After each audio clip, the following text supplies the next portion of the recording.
मेरी wife hospital के bed पर लेटकर फेक डेथ का नाटक कर रही थी। मैं सीधा उस पर झपटा और उसे 2 जोरदार थप्पड़ मार दिए। फिर ऑर्गन डोनेशन डिपार्टमेंट को भी बुला लिया। सोचा कि एकदम दिल निकाल कर प्यार दिखाता हूँ। पिछले जन्म में मैं सिर्फ दुख में डूब गया था। मैंने वाइफ की बेस्ट फ्रेंड द्वारा दिया गया पानी पी लिया और फिर 3 दिन 2 रात तक बेहोश रहा। जब मैं फिर से जागा तब तक वाइफ की बॉडी जलाकर राख बनाई जा चुकी थी। मैं अभी दुख भी नहीं मना पाया था कि डेट कलेक्टर्स घर पर आ गए। तब मुझे पता लगा कि मरने से पहले वाइफ करोड़ों का कर्ज छोड़ गई थी। उन्होंने सिर्फ मेरी दोनों किडनी नहीं निकाली बल्कि मुझसे रोज 24 घंटे काम करवाया ताकि मैं उनका कर्ज चुका सकूं। सिर्फ 10 साल में मैं 80 साल के बूढ़े जैसा लगने लगा था। और तभी 10 साल पहले मर चुकी वाइफ अपने लवर को गले लगाकर लग्जरी कार में मेरे सामने से गुजरी। उसने हंसते हुए 100 यूएन मेरी तरफ फेंकर कहा कि ये मेरी मेहनत का इनाम है। मुझसे सांस तक नहीं ली गई और मैं वहीं मर गया। फिर जब मैंने आंखें खोली मैं उस दिन वापस लौट आया जब वाइफ को हार्ट अटैक आया था। सामने सफेद कपड़े से ढकी वाइफ को देखकर मैं मन ही मन हंसा। अगर तुम मरना चाहती हो तो मैं तुम्हारी इच्छा पूरी कर दूंगा। वाइफ की बेस्ट फ्रेंड वांग मनयून लगातार मुझे पानी पीने के लिए कह रही थी। मैं होश में आकर उसे देखने लगा। पिछले जन्म में मैं यही पानी पीकर बेहोश हुआ था। मुझे लगभग 100% यकीन था कि इस पानी में कुछ मिलाया गया है ताकि मैं लियू रुयान की फेक क्रिमेशन मिस कर दूं। मैंने ग्लास नीचे रख दिया और वांग मनयून की रोकने की परवाह किए बिना लियू रुयान के बेड तक गया। मैंने चादर हटाई। लियू रुयान का चेहरा लाल था और उसकी सांसें भी नॉर्मल लग रही थीं। पिछले जन्म में मैं इतना दुखी और बेवकूफ था कि मुझे ये सब दिखाई ही नहीं दिया। मैंने हाथ उठाया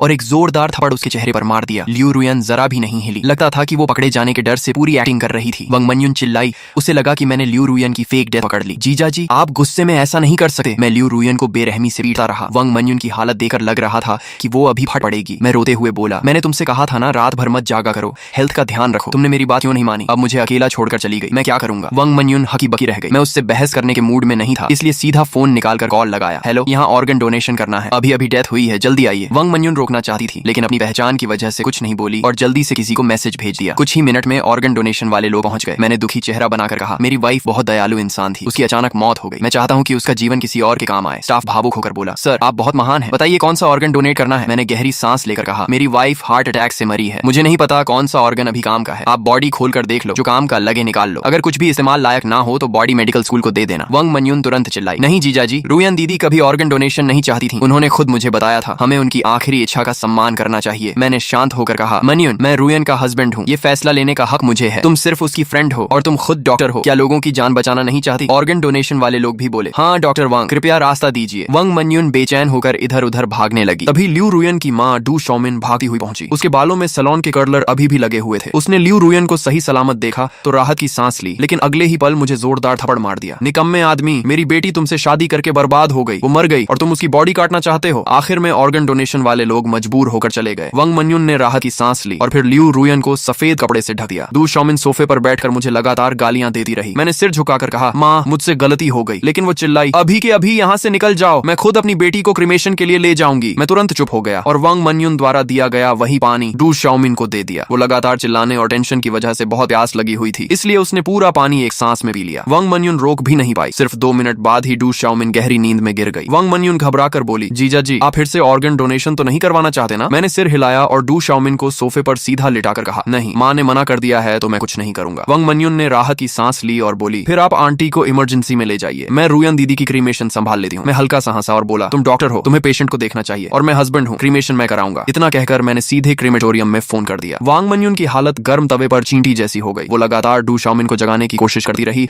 लेकिन वो बिल्कुल नहीं उठी। आखिर क्रीमेटोरियम वाले आए और लियू रुयान को स्ट्रेचर पर ले गए। तभी वांग मनयून आखिर टूट गई और मेरा हाथ पकड़कर बोली, जीजा जी मुझे लगा अभी रुयान दीदी हिली थी, शायद उन्हें बचाया जा सकता है। मैंने डेथ सर्टिफिकेट उसके चेहरे पर फेंकते हुए कहा, अगर वो सच में जिंदा निकली तो हॉस्पिटल पर मर्डर का केस बनेगा और तुम भी बच नहीं पाओगी। वांग मनयून चुप हो गई। मैं हंसते हुए क्रीमेटोरियम की गाड़ी में बैठ गया। रास्ते में मैंने स्ट्रेचर पर पड़ी लियू रुयान को देखा और पाया कि उसकी उंगलियां हल्की हिल रही थी। शायद एनेस्थीसिया का असर खत्म हो रहा था और उसे एहसास हो चुका था कि सच में उसका क्रीमेशन होने वाला है। मैंने ड्राइवर से कहा, भैया जल्दी चलाओ, मेरी सास मेरी वाइफ की बॉडी छीनना चाहती है, लेकिन मैं चाहता हूँ कि वो पूरी बॉडी के साथ जाए। ड्राइवर ने एक्सेलरेटर पूरी ताकत से दबा दिया। रास्ते में मुझे पिछले जन्म की याद आने लगी। 10 साल बाद जब मैंने लियू रुयान को सड़क पर देखा था, वो पहले जैसी जवान और खूबसूरत दिख रही थी। मैं उसे पहचानने के लिए उसके सामने भागा था। उसने काफी देर बाद मुझे पहचान कर हंसते हुए कहा था, सिर्फ 10 साल में तुम मेरे दादा से भी बूढ़े लगने लगे। मैंने कांपती आवाज में पूछा था, तुम मरी नहीं थी? वो हंसकर बोली, मैंने तुमसे छुटकारा पाने के लिए फेक डेथ की थी। तब मुझे सब समझ आ गया था। अगर वो डिवोर्स लेती तो उसे अपनी आधी प्रॉपर्टी मुझे देनी पड़ती और चीटिंग का बदनाम टैग भी लगा, लेकिन फेक डेथ करके उसने सारा कर्ज मेरे सिर डाल दिया और खुद नई पहचान के साथ अपने लवर जी बोदा के साथ रहने लगी। फिर वो हंसते हुए बोली थी, असल में हॉस्पिटल में मैं तुम्हारी सारी बातें सुन सकती थी, तुम्हारे रोने की आवाज आज तक नहीं भूली। तुम आदमी होकर हंस जैसी आवाज में रो रहे थे, बहुत मजेदार था। उसकी हंसी सुनते सुनते मैं सीने को पकड़कर गिर पड़ा था। जी बोदा बोला, जान ये आदमी कहीं स्कैम तो नहीं कर रहा, चलो यहाँ से। और दोनों मुझे मरता छोड़कर चले गए थे। अब वर्तमान में मैं लियू रुयन के सीने पर झुककर उसकी हार्ट बीट सुनते हुए बोला, मुझे पता है तुम जिंदा हो, तुमने चीटिंग की, फेक डेथ की और मुझे कर्ज में डुबो दिया, लेकिन मैं तुमसे नफरत नहीं करता। तुम मरना चाहती हो ना, तो मैं तुम्हें जल्दी क्रीमेशन तक पहुंचा दूंगा। मुझे नहीं पता तुम्हें दर्द महसूस हो रहा है या नहीं, लेकिन मैं उम्मीद करता हूँ कि हो रहा हो, ताकि तुम जिंदा जलने का एहसास खुद कर सको। लियू रुयान की उंगलियां कांपने लगी और उसकी आंखों से आंसू बह निकले। मैंने उसके आंसू पहुंचते हुए कहा, अभी मत रो, फर्नेस में जाने के बाद और समय मिलेगा। मेरा फोन लगातार बज रहा था, कभी वांग मान्युन का कॉल आता तो कभी दू शाओमिन का, लेकिन मैंने एक भी कॉल रिसीव नहीं किया। आखिर इस वक्त मैं सिर्फ अपनी वाइफ को खो चुका एक दुखी हस्बैंड था, और ऐसे इंसान का किसी का फोन ना उठाना बिल्कुल नॉर्मल लगा है। ड्राइवर की तेज रफ्तार की वजह से आधे घंटे का रास्ता सिर्फ 20 मिनट में खत्म हो गया, लेकिन वहां पहुंचने के बाद पता चला कि क्रीमेशन ग्राउंड में आज बहुत भीड़ है और लियू रुयान की बारी आने में कम से कम 1 घंटा लगेगा। मैं तुरंत वहां के इंचार्ज के पास गया और रोने का नाटक करते हुए बोला, मेरी वाइफ की अचानक हार्ट अटैक से डेथ हो गई और ये खबर सुनकर मेरी सास भी हॉस्पिटल में एडमिट हो गई है। मुझे जल्दी वापस जाना है, प्लीज मेरी वाइफ का क्रीमेशन पहले करवा दीजिए। मैं अपनी सास को भी खोना नहीं चाहता। वह आदमी शायद पहली बार किसी को क्रीमेशन के लिए लाइन तोड़ते देख रहा था। उसने कहा, मैं आपकी सिचुएशन समझ सका हूँ, लेकिन बाकी लोग भी काफी देर से वेट कर रहे हैं, इसलिए सीधे आपको आगे भेजना मुश्किल है। इतना कहकर उसने धीरे से अपना हाथ आगे बढ़ाया जैसे वह रिश्वत मांग रहा हो। मुझे समझ आ गया था कि ये लोग पैसे मांग रहे हैं। मैंने तुरंत फोन निकाला और उस आदमी को सीधे 2000 ट्रांसफर कर दिए। भाई प्लीज हेल्प कर दो, मैं एक ऑर्फन हूँ। मेरी वाइफ और मेरी मदर इन लॉ ने हमेशा मुझे अपनों से भी ज्यादा प्यार दिया है, मैं उन्हें दोबारा नहीं खो सका। मेरी बात सुनकर वो आदमी इमोशनल हो गया और उसने मदद कर दी। इस तरह लियू रुयान को लाइन तोड़कर सीधे अंदर भेज दिया गया और सिर्फ 10 मिनट के अंदर ही उसे क्रीमेशन फर्नेस की तरफ ले जाया गया। स्टाफ जैसे ही बटन दबाने वाला था, मैंने उसका हाथ रोक दिया। मैं नहीं चाहता था कि किसी और के हाथों उसका एंड हो, बदला मुझे खुद लेना था। मेरे जोर देने पर स्टाफ मान गया और बटन दबाने की परमिशन मुझे दे दी, लेकिन उसी वक्त गेट के बाहर से डू शाओमिंग और वांग मान्युन की घबराई हुई आवाज गूंज उठी, रुको, बॉडी को मत जलाना, प्लीज रुक जाओ, मेरी बेटी को बाहर निकालो। जीजा जी वेट करो, आंटी को रुयान दीदी से कुछ कहना है। लेकिन वांग मान्युन चिल्लाई, दूर हट, मैं अपनी बेटी को खुद जलाऊंगी। इतना सब होने के बाद भी दोनों फेक डेथ का ड्रामा कंटिन्यू करना चाहते थे। मैं जमीन पर घुटनों के बल गिर गया और दुखी होने का नाटक करते हुए बोला, माँ रुयान जा चुकी है, अब उसे शांति से जाने दीजिए। मैं उसका हस्बैंड हूँ, मैं कभी उसे छोड़कर नहीं जाऊंगा। हमारी बहस देकर आसपास लोग इकट्ठा होने लगे। क्रीमेटोरियम के वर्कर्स भी कंफ्यूज्ड होकर एक दूसरे का चेहरा देखने लगे। एक वर्कर इरिटेट होकर बोला, यहाँ कोई ड्रामा चल रहा है क्या? ये क्रीमेटोरियम है, मजाक की जगह नहीं। इतना कहकर उसने बटन दबाने की कोशिश की, लेकिन वांग मान्युन और डू शाओमिन पागलों की तरह उस पर झपट पड़े। दोनों इतनी जोर से बटन की तरफ कूदे कि वर्कर डरकर साइड हट गया और अगले ही सेकंड दोनों सीधे बटन पर गिर पड़े। बूम! फर्नेस के अंदर भड़कती हुई आग ने पल भर में लियू रुयान को अपनी लपटों में निगल लिया। 2 तेज चीखें गूंजी और सब लोग शॉक में वांग मान्युन और डू शाओमिन को देखने लगे, लेकिन मेरी नजर सिर्फ फर्नेस के अंदर थी। लगता था एनेस्थीसिया का असर अब पूरी तरह खत्म हो चुका था। मुझे हल्का सा दिख रहा था कि लियू रुयान मुंह खोलकर मदद के लिए हाथ बढ़ा रही है, लेकिन बाहर का हंगामा इतना ज्यादा था कि किसी ने उस तरफ ध्यान ही नहीं दिया। 1 मिनट बाद जब सबने दोबारा फर्नेस की तरफ देखा तो क्रीमेटोरियम के स्टाफ धीरे धीरे हैरानी से बात करने लगे। मैंने पहली बार देखा है कि किसी का हाथ इतना ऊपर तक उठ रहा हो, बिल्कुल जिंदा इंसान जैसा लग रहा है। अच्छा हुआ दिन का टाइम है, वरना आधी रात में तो मुझे लगा कोई डेड बॉडी वापस जिंदा हो गई। मैंने आंखों से नकली आंसू पोंछे और मुश्किल से अपनी मुस्कान छुपाई, फिर दुखी चेहरा बनाकर बोला, मेरी वाइफ अपनी माँ से सबसे ज्यादा प्यार करती थी। शायद आंटी की आवाज सुनकर वो आखिरी बार उन्हें देखना चाहती होगी। उसके बाद मैंने फर्नेस की तरफ देखकर आंसू पोंछने का नाटक किया और धीरे से बोला, रुयान तुम आराम से जाओ, मैं माँ का ख्याल रखूंगा और बहुत जल्द तुम दोनों को दोबारा मिला दूंगा। वांग मान्युन जमीन पर गिरी हुई डू शाओमिन की बिल्कुल परवाह नहीं करती और लड़खड़ाते हुए मेरे पास दौड़ी। जैसे ही उसने भट्टी के अंदर का नजारा देखा, वो वहीं आधी पागल सी हो गई। वो पागलों की तरह क्रीमेशन बटन दबाने लगी और चिल्लाई, रुको रुको! कर्मचारियों ने पहली बार किसी फैमिली मेंबर को इतना हिस्टेरिकल देखा था, इसलिए तुरंत उसे पीछे खींच लिया। मैडम, हम समझते हैं कि आप दुखी हैं, लेकिन डेड इंसान वापस नहीं आते। आप लोग ऐसा करेंगे तो मरने वाले की सोल भी चैन से नहीं जाएगी। वांग मान्युन का चेहरा इतना सफेद पड़ चुका था जैसे उसमें खून ही न बचा हो। वो धम्म से जमीन पर बैठ गई और सिर्फ मुझे रोकने की कोशिश करती रही। तभी डू शाओमिन हाथ पैर के बल रेंगती हुई मेरे पैरों तक आई, मेरी पैंट पकड़कर जोर जोर से चीखने लगी, तू कमीना है, तूने मेरी बेटी को मार डाला, मेरी बेटी की जान वापस कर। मैंने गहरी सांस ली और तुरंत डेथ सर्टिफिकेट निकालकर कहा, माँ मुझे पता है आप दुख में हैं, लेकिन रुयान की मौत से मेरा कोई लेना देना नहीं है। उसे अचानक हार्ट अटैक आया था। अगर भरोसा नहीं है तो मान्युन से पूछ लीजिए। उसी ने खुद रुयान को बचाने की कोशिश की थी और उसी ने ये डेथ सर्टिफिकेट मुझे दिया था। इतना कहकर मैंने सिर घुमाकर वांग मान्युन की तरफ देखा और बड़ी मुश्किल से अपनी मुस्कान दबाई। सही कह रहा हूँ ना मान्युन? वांग मान्युन के पास बोलने के लिए कुछ नहीं बचा था। अगर वो कहती कि इंसान मरा नहीं था तो फिर डेथ सर्टिफिकेट कैसे बना, और अगर कहती कि इंसान मर चुका था तो डू शाओमिन कभी यकीन नहीं करती। लेकिन मेरी बात सुनते ही डू शाओमिन को भी सब समझ आ गया। वो पागलों की तरह चिल्लाई, तू ही है, तूने मेरी बेटी को मार डाला, मेरी बेटी जिंदा थी, फिर डेथ सर्टिफिकेट क्यों बनाया? अब मेरी बेटी को जिंदा जलाकर राख कर दिया गया, इसकी पूरी जिम्मेदारी तेरी है। उसकी ये बात सुनकर वहाँ मौजूद हर इंसान शॉक में जम गया। कर्मचारियों के चेहरे तक सफेद पड़ गए। हे भगवान, ये तो मर्डर है। इतना सुनते ही डू शाओमिन की आंखें पलट गईं और वो सीधे बेहोश होकर गिर पड़ी। मैंने तुरंत मौका देकर वांग मान्युन के चेहरे पर जोरदार थप्पड़ मारा और गुस्से में चिल्लाया, मान्युन तुम डॉक्टर होकर ऐसा मजाक करती हो? दिमाग खराब हो गया है क्या? मेरी पत्नी मर चुकी है तो मर चुकी है, तुम ऐसी उल्टी सीधी बातें क्यों कर रही हो? वांग मान्युन मेरा थप्पड़ खाकर पूरी तरह सुन्न रह गई। आसपास के कर्मचारियों को भी लगने लगा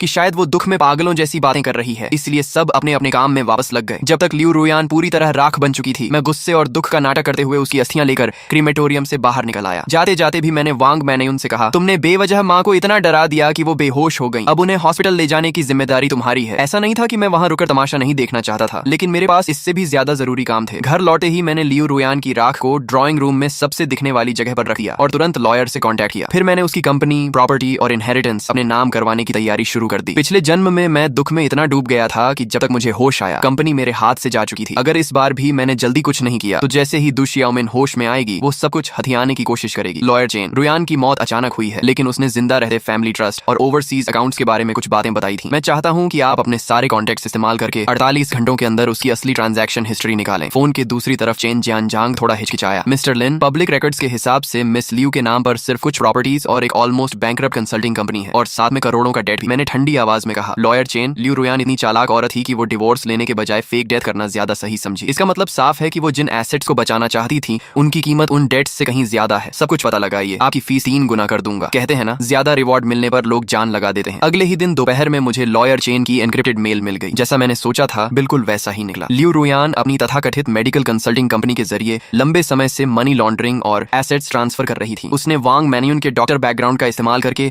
बड़ी मात्रा में इलीगल प्रिस्क्रिप्शन फॉर्मूलाज खरीदे थे और उन्हें कई ऑफशोर कंपनीज के नाम पर छिपा रखा था। लेकिन सबसे शॉकिंग बात यह थी कि मुझे एक सीक्रेट लॉकर का पता चला, जो उसी पुराने गराज के अंदर जब मैंने उस जंग लगी शटर को खोला तो सीधा सड़ी हुई बदबू मेरे चेहरे पर आ गई। ये वही कोना था जहां पिछले जन्म में मैं कभी नहीं गया था। मैंने एक हिडन कंपार्टमेंट खोला। अंदर कोई ज्वेलरी नहीं थी, सिर्फ कैश की गड्डियां और कई क्रिप्टो करेंसी स्टोरेज डिवाइसेस रखे थे। करोड़ों का डेट। लियू रुयान, तो तुम्हारा प्लान था कि मैं कर्ज में डूबकर नरक जैसी जिंदगी जीऊं और तुम करोड़ों के बिटकॉइन लेकर विदेश में जी बोयुआन के साथ मजे करो। मैंने गिना, सिर्फ वहां रखे कैश ही 20 लाख से ज्यादा थे। मैंने तुरंत बैंक में जमा नहीं कराया, बल्कि उन लोन कंपनीज से कांटेक्ट किया जिनसे लियू रुयान ने सबसे ज्यादा उधार लिया था। सूदखोरों से बचने का सबसे अच्छा तरीका भागना नहीं, उन्हें खरीद लेना होता है। मैंने उन सब के बॉसेस को एक लग्जरी प्राइवेट क्लब में बुलाया। लियू रुयान मर चुकी है, डेथ सर्टिफिकेट यहाँ है, आप सब सुन ही चुके होंगे। उनमें से एक बोला, मिस्टर लिन, इंसान मर जाए तो भी कर्ज खत्म नहीं होता। आप फर्स्ट हेयर हैं, पैसा आपको चुकाना होगा। मैंने शांत होकर कहा, मैंने कब कहा कि नहीं चुकाऊंगा? ये 2 मिलियन है, सिंसेरिटी के तौर पर पहले इंटरेस्ट दे रहा हूँ। बाकी डेट मैं लियू रुयान की कंपनी संभालने के बाद लीगल शेयर्स मॉर्गेज करके चुका दूंगा। लेकिन एक कंडीशन है, लियू रुयान की माँ दु शियाओमिन और वो आदमी जी बोदा, उनके पास अभी भी उसका हिडन मनी हो सकता है। अभी वो हर जगह ये अफवाह फैला रहे हैं कि मैंने मर्डर किया है ताकि इनहेरिटेंस हथिया सके। अगर वो सफल हो गए तो आप लोगों को 1 रुपया भी नहीं मिलेगा। एक आदमी बोला, तो आपका मतलब? मैंने ठंडे स्वर में कहा, उन्हें मेरे रिपेमेंट प्रोसेस में इंटरफियर मत करने देना और उन्हें भी डेट कलेक्टर्स का स्वाद चखने दो। अगर उन्हें एविडेंस चाहिए तो पहले उन्हें कर्ज के दलदल में डूबने दो। लियू रुयान की कंपनी का नाम था रुयान ट्रेडिंग। नाम सुनने में क्लासी था, लेकिन असल में वो इलीगल ट्रांजैक्शंस का शेल कंपनी थी। कंपनी संभालने के पहले दिन मैं 12 बॉडीगार्ड्स लेकर पहुंचा। फाइनेंस मैनेजर वांग छिन, जो वांग मैनयून की कजन थी, डर के मारे सफेद पड़ चुकी थी। मिस्टर लिन, ये रूल्स के खिलाफ है। मैडम लियू अभी गुजरी हैं और आप पुराने एम्प्लॉइज को निकाल रहे हैं। मैंने फाइल उसकी तरफ फेंकी। रूल्स, सरकारी पैसे में 3,80,000 की गड़बड़ी और फेक इनवॉइसेस। मैनेजर वांग, तुम रूल्स पर बात करोगी या इकोनॉमिक क्राइम ब्रांच में जिंदगी पर? मैंने कोल्ड स्माइल के साथ कहा, आधा घंटा है, कंप्यूटर से लियू रुयान और जी बोदा के सारे ईमेल्स और ट्रांजैक्शन रिकॉर्ड्स निकाल दो। काम हो गया तो ये पैसा सेवरेंस पे मान लेना, वरना जेल में अपनी कजन के साथ रहना। 20 मिनट में मुझे सब मिल गया। उसमें लियू रुयान द्वारा इलीगली एसेट्स ट्रांसफर करने के प्रूफ और विदेश में प्रॉपर्टी खरीदने के कॉन्ट्रैक्ट्स भी थे। जो चीजें उसने फेक डेथ के बाद नई जिंदगी शुरू करने के लिए जमा की थी, वही अब मेरे लिए फ्रॉड और इलीगल एसेट ट्रांसफर के एविडेंस बन चुकी थी। आसमान धुंधला था और मैं बैंक बैलेंस बढ़ते हुए देख रहा था, लेकिन दिल में कोई भावना नहीं थी। लियू रुयान की प्रॉपर्टीज, डिजिटल एसेट्स और कंपनी शेयर्स मिलाकर कुल वैल्यू 5 करोड़ से ज्यादा हो चुकी थी और करोड़ों का डेट अब लीगली उसके पर्सनल फ्रॉड डेट में बदल चुका था, क्योंकि असली कल्प्रिट मर चुकी थी और एसेट्स सेटल हो चुके थे। बाकी सारा कर्ज गारंटोर दु शियाओमिन पर डाल दिया गया। यही मेरा उसके लिए आखिरी गिफ्ट था। पत्नी, शुक्रिया, अब मेरे पास पैसा है, घर है, कंपनी है। अब मैं तुमसे भी ज्यादा शानदार जिंदगी जीऊंगा। मैं शराब पीकर सोफे पर ही सो गया। अगले दिन तेज नॉक की आवाज से मेरी आंख खुली। दरवाजा खोला तो बाहर वांग मैनयून, दु शियाओमिन और एक आदमी खड़ा था जो मुझसे कुछ साल बड़ा लग रहा था। शायद वही जी बोदा था जिसे मैंने पिछले जन्म में देखा था। उसके हाथ में 6-7 साल का एक लड़का था जिसकी शक्ल लियू रुयान से मिलती थी। तो ये उनका इलेजिटिमेट सन था। इसी वजह से शादी के बाद वो कभी बचा नहीं चाहती थी। तीनों की आंखों के नीचे काले घेरे थे और पीछे कुछ पुलिस ऑफिसर्स खड़े थे। दु शियाओमिन चिल्लाई, ऑफिसर, यही आदमी है जिसने मेरी बेटी को जिंदा जला दिया। इसे पकड़ो और इसे भी फर्नेस में झोंक दो। मुझे पहले से अंदाजा था कि ये ड्रामा होगा, बस इतना जल्दी होगा ये नहीं सोचा था। मैंने हेल्पलेस बनते हुए लंबी सांस ली और डेथ सर्टिफिकेट निकालकर बोला, ऑफिसर, ये मेरी पत्नी का डेथ सर्टिफिकेट है। मेरी सास उसकी मौत सह नहीं पा रही है, शायद मेंटली अनस्टेबल हो गई है। फिर मैंने दुखी चेहरा बनाकर कहा, मेरी और मेरी पत्नी की शादी को 3 साल हुए थे। हम एक दूसरे से बहुत प्यार करते थे। मैं नहीं चाहता था कि उसकी बॉडी सड़ जाए, इसलिए मैंने तुरंत क्रीमेशन करा दिया। क्या इसमें मेरी गलती है? दु शियाओमिन गुस्से से कांपते हुए बोली, बकवास, मेरी बेटी तुम जैसे निकम्मे आदमी से नफरत करती थी। अगर उस समय बोदा डिवोर्स ले सकता तो रुयान तुमसे कभी शादी नहीं करती। तुमने जानबूझकर जल्दी क्रीमेशन करवाई ताकि उसकी कंपनी और इनहेरिटेंस हथिया सको। मैंने कंपनी वालों से कंफर्म किया है। मैंने आंखें आंखें लाल करते हुए कहा, माँ आप मुझे गाली दे सकती हैं, लेकिन हमारा प्यार सच था। अगर प्यार नहीं होता तो वो मुझे फर्स्ट हेयर क्यों बनाती? और आप लोग कह रहे हैं कि वो जिंदा थी, तो क्या इतना बड़ा हॉस्पिटल ये नहीं पहचान सकता कि कोई इंसान जिंदा है या मर चुका? मैन्यून ने खुद मुझे बताया था कि रुयान ब्रेन डेड थी और उसका दिल भी रुक चुका था। कौन जिंदा इंसान ऐसा होता है? दू शियाओमिन तुरंत वांग मैन्यून की तरफ देखने लगी, लेकिन वांग मैन्यून सिर्फ सिर झुकाकर खड़ी रही। अगर वो अब मान लेती कि डेथ सर्टिफिकेट फेक था तो सीधा क्रिमिनल केस बन जाता, इसलिए उसने चुप रहना ही बेहतर समझा और माहौल पूरी तरह डेडलॉक में बदल गया। शिबोदा ने धीरे से डू शियाओमिन का स्लीव पकड़ लिया। डू शियाओमिन चुप हो गई और गहरी सांस लेकर बोली, रुयन सच में मरी नहीं है, मैं रुयन का बॉयफ्रेंड हूँ। सालों पहले मिसअंडरस्टैंडिंग की वजह से हमारा ब्रेकअप हो गया था, फिर गुस्से में उसने तुमसे शादी कर ली। इस साल मेरा डिवोर्स हो गया तो मैं अपने बच्चे के साथ रुयन को ढूंढने आया। रुयन भी जानती थी कि वो आज भी मुझसे प्यार करती है, इसलिए वो फेक डेथ करके तुम्हें छोड़ना चाहती थी, लेकिन हमने कभी नहीं सोचा था कि तुम सच में उसका क्रीमेशन कर दोगे। लेकिन तुम रुयन को गलत मत समझना, उसने ये सब सिर्फ तुम्हें हर्ट न करने के लिए किया था। वो बहुत काइंड वुमन थी। अब रुयन नहीं रही तो हम बस चाहते हैं कि तुम इस बच्चे को एक्सेप्ट कर लो ताकि इसे इसका लीगल इनहेरिटेंस मिल सके। मैंने पानी का एक SIP लिया और फिर डू शियाओमिन की टोन कॉपी करते हुए कहा, तुम बकवास कर रही हो माँ। मुझे पता है तुम्हारी और रुयन की रिलेशनशिप कभी अच्छी नहीं थी। मरने से पहले रुयन ने अपनी विल में तुम्हारे लिए एक पैसा तक नहीं छोड़ा, इसलिए अब तुम पता नहीं कहां से एक बच्चा लेकर आई हो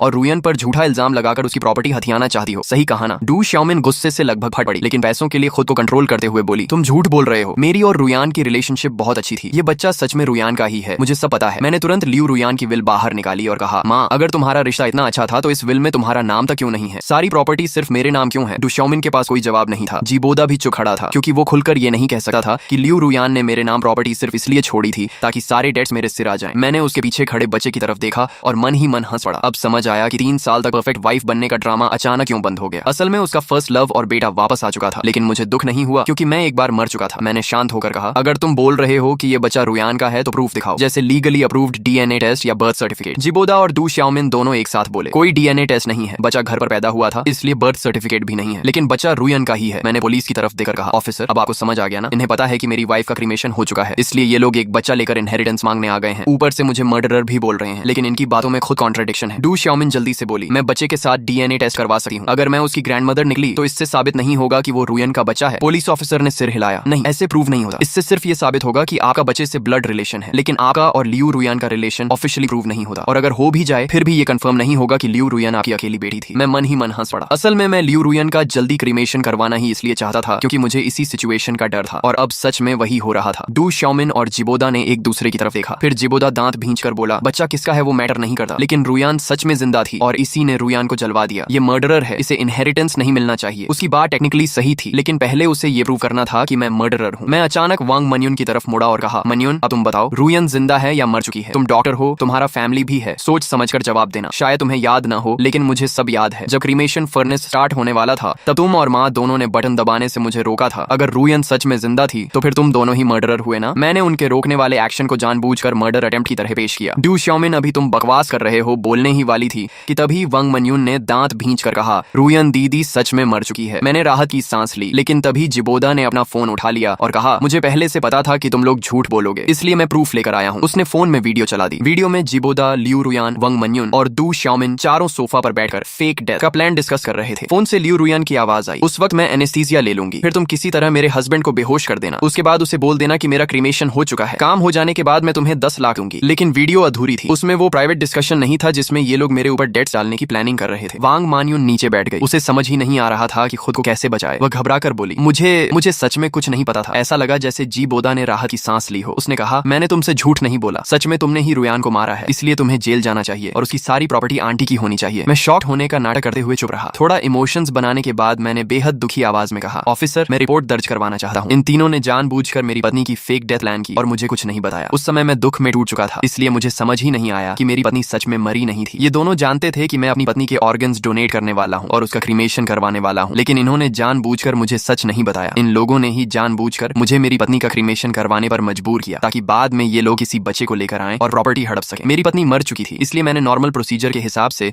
उसका क्रीमेशन करवाया। क्या यह भी गलत है? जाहिर सी बात थी, इसमें मेरी कोई गलती नहीं थी। उन दोनों ने सोचा था कि सच जानकर मैं टूट जाऊंगा और उनके कंट्रोल में आ जाऊंगा, लेकिन मैं पहले ही एक बार मर चुका था। मैं अब पिछली जिंदगी वाला सीधा और बेवकूफ इंसान नहीं रहा था। जिस पल मेरी दोबारा आंख खुली थी उसी पल मैंने तय कर लिया था कि आगे का हर कदम कैसे उठाना है। मेरा गला तक बैठ चुका था। मैंने रोते हुए कहा, जब मैं ऑर्गन्स डोनेट करना चाहता था तब माँ आप भी वहां थी। जब आपने डोनेशन रिजेक्ट किया तब आपने मुझे सच क्यों नहीं बताया? अगर सिर्फ डिवोर्स चाहिए था तो क्या मैं मना कर देता? साफ है कि आप लोगों ने ही रुयान को बहकाया, उसे फेक डेथ के लिए तैयार किया और मुझे ऐसा इंसान बना दिया जिसने अपनी अपनी ही पत्नी को क्रीमेशन फर्नेस तक पहुंचा दिया। आप लोग कितने निर्दयी हैं, दु शाओमिन घबराकर बोली, क्योंकि रुयान ने कहा था कि तुम्हें हर हाल में यकीन दिलाना होगा, इसलिए मैं सिर्फ ऑर्गन डोनेशन रोक सकती थी, सच नहीं बता सकती थी। मैंने तुरंत कहा, तो फिर यह क्या है? जब मैं क्रीमेटोरियम जा रहा था तब तुम लोगों ने मुझे फोन किया था, इसका मतलब तुम्हें पता था कि मैं रुयान का क्रीमेशन करने जा रहा हूँ। उस समय मैं इतना दुखी था कि फोन नहीं उठा पाया, लेकिन तुम मैसेज तो भेज सकती थी। और जब हम क्रीमेटोरियम पहुंचे तब भी रुयान का क्रीमेशन शुरू नहीं हुआ था। फिर तुम लोगों ने सच क्यों नहीं बताया? उल्टा सबके सामने जानबूझकर फर्नेस का बटन दबा दिया। दु शाओमिन और वांग मानियुन पूरी तरह चुप हो गई, लेकिन मैं सच्चाई जानता था। उन्हें पूरा भरोसा था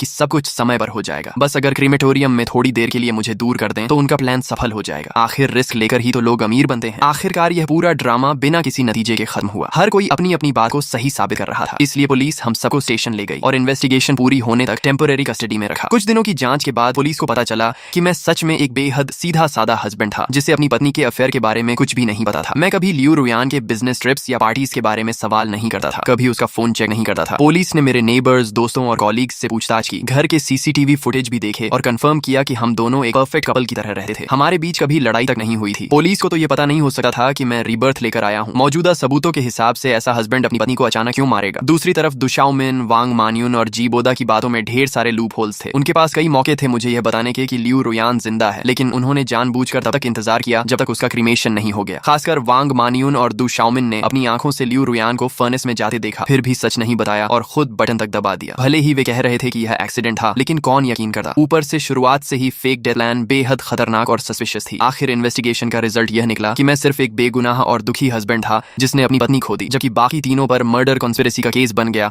और उन्हें जेल भेज दिया गया बेल पर बाहर आने के बाद भी दु शाओमिन और जी बोदा माने नहीं। वे बार बार लोगों को मेरे पास ट्रबल करने भेजते रहे। पहले मैंने सोसाइटी मैनेजमेंट से कंप्लेंट की, फिर पुलिस से, लेकिन वे लोग जों की तरह पीछे पड़े रहे। आखिरकार मैंने लियू रुयान की प्रॉपर्टी से 100 बॉडीगार्ड्स हायर कर लिए और उन्हें साफ आदेश दिया, अगर कोई फिर ट्रबल करने आए तो इन दोनों को छोड़कर बाकी सबको इतना मारो कि हॉस्पिटल पहुंच जाएं। ज्यादा से ज्यादा कॉम्पेंसेशन ही तो देना पड़ेगा। इसके बाद दु शाओमिन और जी बोदा तो बच गए, लेकिन जिन लोगों को वे भड़का कर लाते थे उनकी हालत खराब हो गई। हॉस्पिटल का पूरा महीने का KPI उन्हीं लोगों से भर गया। आखिरकार कोई भी उनके लिए लड़ने को तैयार नहीं हुआ। दोनों बस गुस्से में मुझे घूरते रहते और मैं उनके सामने लग्जरी लाइफ एंजॉय करता। शैंपेन, एक्सपेंसिव कार्स, खूबसूरत लड़कियां। मैंने पिछली जिंदगी की हर कमी पूरी कर ली। ये सब देखकर दु शाओमिन और जी बोदा जल भुनकर पागल हो गए। आखिर 3 महीने बाद कोर्ट का फैसला आया। तीनों मर्डर कंस्पिरेसी में गिल्टी पाए गए और उन्हें उम्र कैद की सजा सुनाई गई। जब पुलिस अरेस्ट वारंट लेकर पहुंची तो दु शाओमिन ने वहीं सुसाइड ड्रामा शुरू कर दिया। वह बैल्कनी पर चढ़कर जंप करने की धमकी देने लगी। वह चिल्ला रही थी कि मैंने अपनी पत्नी को मारा है, मैं जानवर से भी बदतर हूँ, पुलिस कानून का गलत इस्तेमाल कर रही है। नीचे क्राउड बढ़ता जा रहा था। दु शाओमिन को लगा कि लोग उसकी साइड लेंगे। वह रो रोकर इमोशनल स्पीच देने लगी, लेकिन करीब 1 घंटे बाद नीचे से किसी ने चिल्लाकर कहा, कूदना है तो कूद, ड्रामा मत कर, हमारा टाइम वेस्ट मत कर। ये सुनते ही दु शाओमिन गुस्से से उछली, लेकिन उसका पैर फिसल गया और वह सीधे नीचे गिर गई। तो आखिरकार लालच, झूठ और फेक डेथ के इस खेल का अंत हो ही गया। जिसने दूसरों के लिए जाल बिछाया,